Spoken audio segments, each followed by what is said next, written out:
Report mo na sa Senado, Sister L. Sa issue pa rin ng katiwalian, kampanya laban sa katiwalian na pagtibay daw sa anunsyo ni Pangulong Bongbong Marcos nakakasuhan. Akala ko sa Taguig.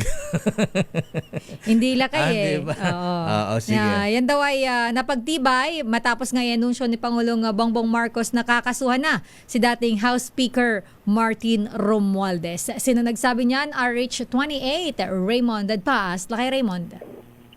Elaine Mayor na patunayan na seryoso ang administrasyon sa kampanya nito laban sa katiwalian, lalo na sa issue ng flood control ang anunsyo ni Pangulong Bongbong Marcos na kakasuhan ng kanyang pinsan na si dating House Speaker Martin Romualdez.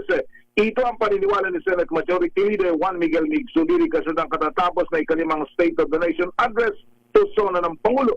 Ayon kay Zubiri, matagal na itong nais marinig ng ating mga kababayan, lalo na ng mga taga Mindanao, dapat ay may big fish na makasuhan ni Gil sa flood control.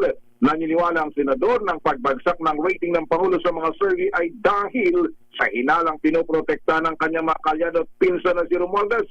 Sabi ng senador, malaking bagay ang anunsyo ng Pangulo dahil nangangahulugan na wala itong sasantuhin sa kampanya laban sa katiwalian. Malapit man sa kanya, kamag-anak o kaalyado kapag sangkot sa katiwalian na dapat lang imbestigahan at kasuhan.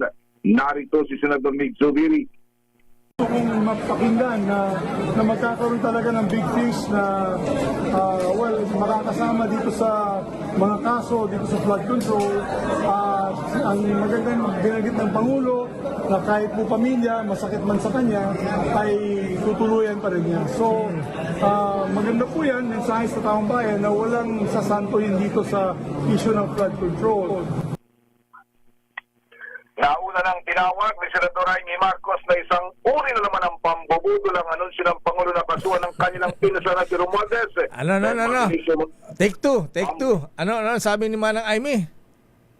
Pambubudol daw, Mayor, yung anunsyo na kasuhan ng kanilang pinsan na si Romualdez dahil sa kanyang katwiran na kapag kritiko, mabilis makasuhan at ikulong. Pero kung kaalyado, makupad.